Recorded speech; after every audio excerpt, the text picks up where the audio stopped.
This is a country very much with its own identity. The people are lovely and friendly. I think everyone's really excited about the run. Each show run is absolutely unique. I mean, the Burj Al Arab was one thing. To take a car and put it on a helipad and do some donuts was fantastic. But we've driven up roads in the Himalayas and we've driven across the deserts in Jordan. So everything is totally different. They've all been wonderful experiences.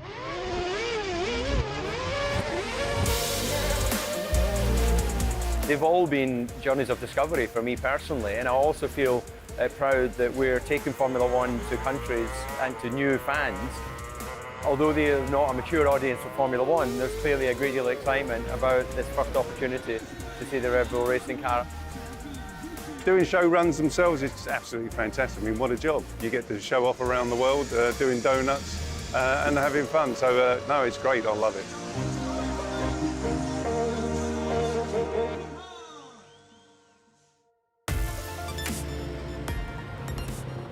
The main function of the sport team is to support the race team. That's what we do. So we produce the next series of mechanics for the race team.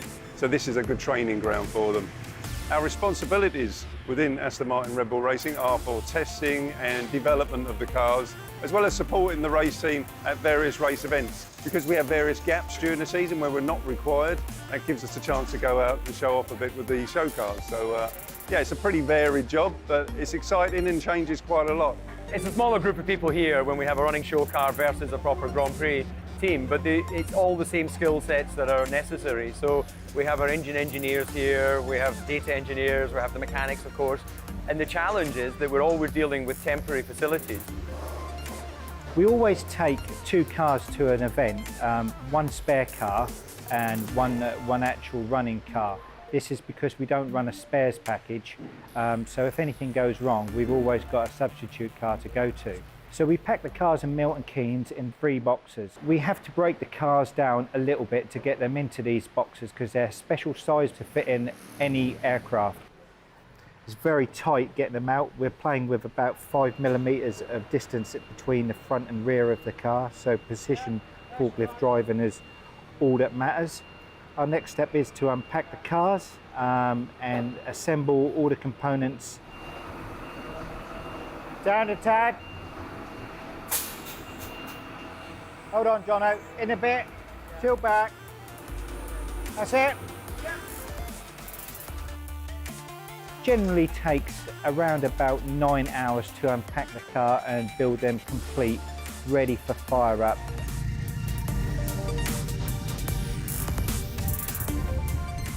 Well, when you look at the roads here, they have a very special driving technique. There's a lot of motorbikes in Ho Chi Minh.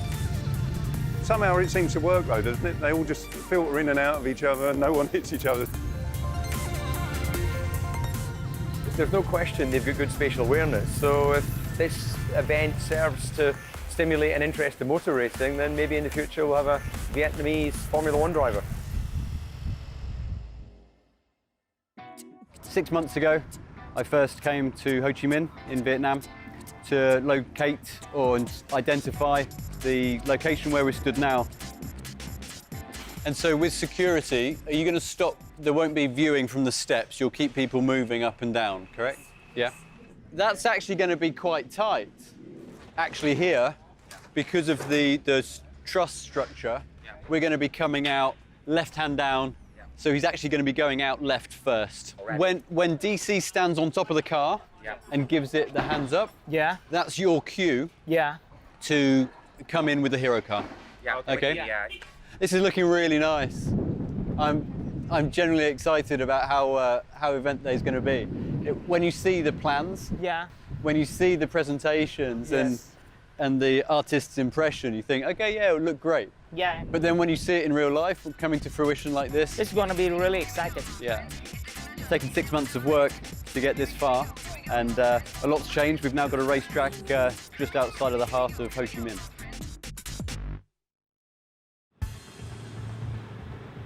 This is Martin, our electronics engineer.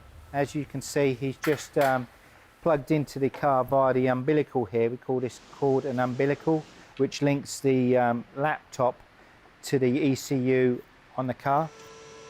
The car travels mostly electrically connected, aside from the batteries. So When we arrive here, it's really connect the batteries up and make sure we've got power to charge everything, and then turn it on and make sure it's still all right from the last time we used it. Looking good. Good.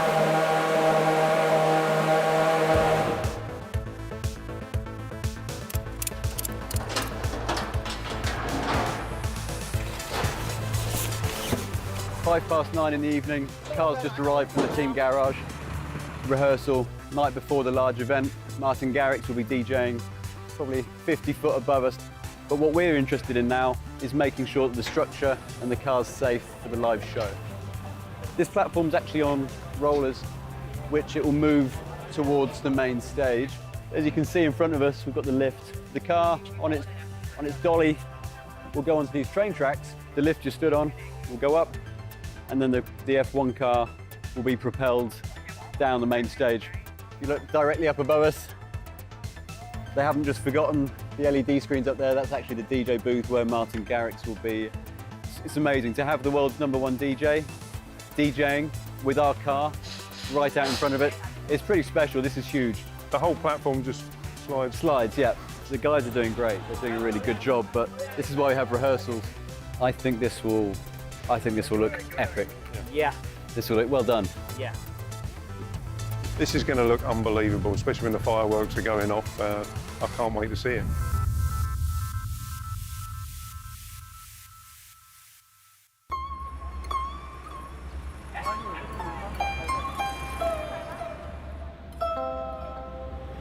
Right, here we are in our marquee. It's a bit big for marquee. So marquee come tent. We don't usually have this much room. You know, usually we're squashed into a tight space in a little plastic tent, but this is absolutely phenomenal, isn't it? Still hot in here, though. We're 4 hours out from the event start. The driver, David Coulthard's just arrived, so we're going to get him into schedule, get him briefed. Hi, buddy. Okay. All good? Yeah, very well. They've certainly put a great setup here, haven't they? I suppose the main challenges for us as a team is the safety aspects of the whole event. You know, we have 2 rows of barriers to make sure the spectators can't get anywhere near the track. The guys are always ready. We're ready to stop the event at a moment's notice. There are fire marshals every 50 metres, so they're all ready to put the car out if David gets into any trouble. Yeah, you just... And that's it. No more than that. Then go around the other side, same again. It's like normally to have some. Sometimes when it's running, it will smoke there because the exhaust is hot. The bodywork gets hot and you may get a small amount of smoke. All good? No problem. Yeah. Thanks, mate. Yeah, thank you. The main thing we're looking on the track recce is that it's wide enough for us to do what we do best, and that's donuts, throw the car around, make it exciting for the spectators. What I'm looking for is track safety, show flow, making sure the driver's in the right place and the right time. Yeah, and the cars themselves, they're prepared to do show runs in several ways. Mainly the cars are picked up, the suspension's raised, the car's raised from the ground to give it more ground clearance because these track roads are nowhere near as smooth as a track. They have their own fans on board because they're doing a lot of slow speed stuff. We need to draw the air through the radiators and over the exhaust, otherwise the bodywork will catch fire.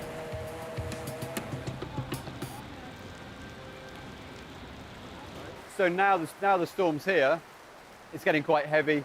So the event production team and the event director are just basically looking into how the storm's being tracked where we are, and also keeping an eye on other weather conditions like lightning. Basically, once you're in your overalls, the event starts at 5 o'clock. We're going to be rolling out 5:21. At the either end, on the north and south end, we're going to be putting braking boards out. 50, 100, 150. So all the fire marshals, just so you're aware, have CO2. Okay. At around 4 o'clock, Martin Garrix is coming here. Yeah. And it'd be great if you could introduce him to the F1 car. Yeah. When you jump in there, when the guys tell you it's okay, you just need to push a little bit on the throttle because it's a very short travel. Just lean your arms on either side and just slot your legs forward. That's it? Yeah, that's good. Cool. Good idea with the earplugs, yeah. Yeah, I need my ears. Yeah.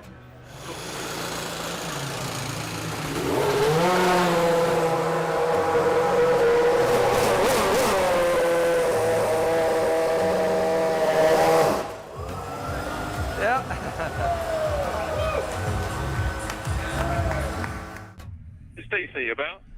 One of the most important jobs on the run day is to do a radio check and make sure we can hear him, he can hear us.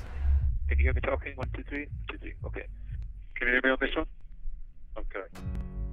Okay, mate, we've got 3 minutes.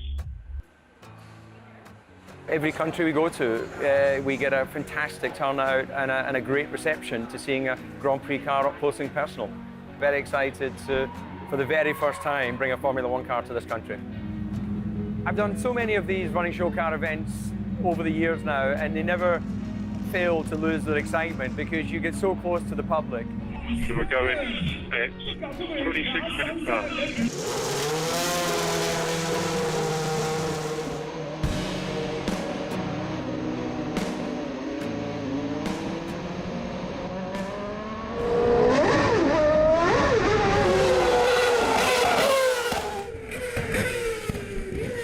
Okay, David, do you want to try a donut for your adoring fans in front of us in the garage?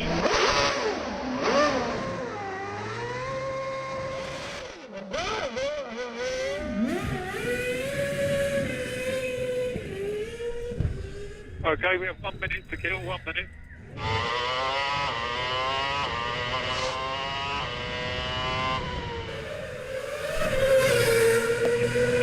Okay, mate, call the car, bring it back. Roger that. The humidity when I was finishing made me feel like I'd just done an hour and 45 minutes around Monte Carlo or, 2 hours around Singapore.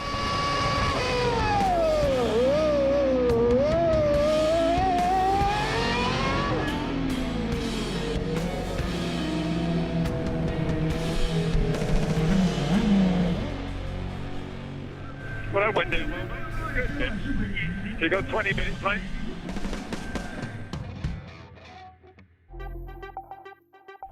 Okay, last go, mate. Same again. And you're going to end up here doing donuts.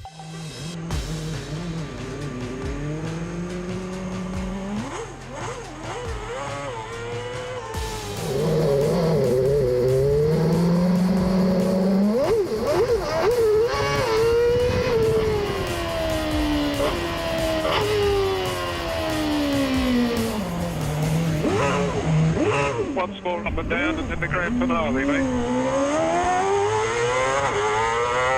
He'll be putting on a show, wowing the crowds with a mixture of high-speed passes, donuts, and heavy braking. However, whilst in doing so, DC is going to have one eye on the engine temperature.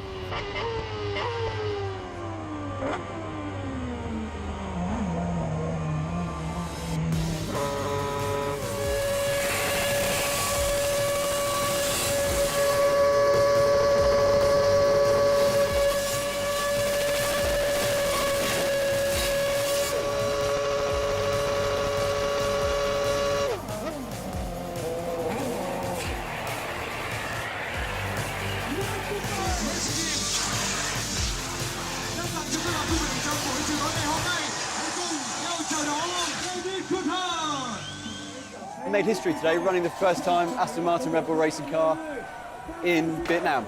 For that matter, to run a Formula One car for the first time in Vietnam's phenomenal. Huge team effort. It's taken 6 months of planning. The weather tried its damnedest to put a dampener on the event, but no, the crowds came out, the fans loved it. DC absolutely nailed it, as he always does. So we're 50% through the event. The car side, the running of the car is finished. And we're loading up the cars and we're taking them to the Heineken mega event site. We're now going to head over to the main stage where Martin Garrix is going to be playing to 40,000 people. And well, he's a superstar DJ and I'm a fan. The F1 car, the Aston Martin Red Bull Racing RB7, is going to be centre stage, pride of place, in front of all those fans.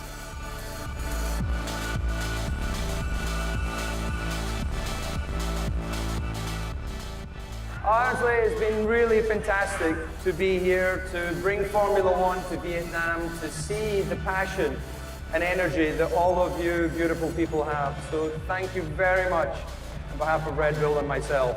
I hope you're going to have an amazing night tonight. I'm going to be right in amongst it with you. So again, Xin Chào, Vietnam.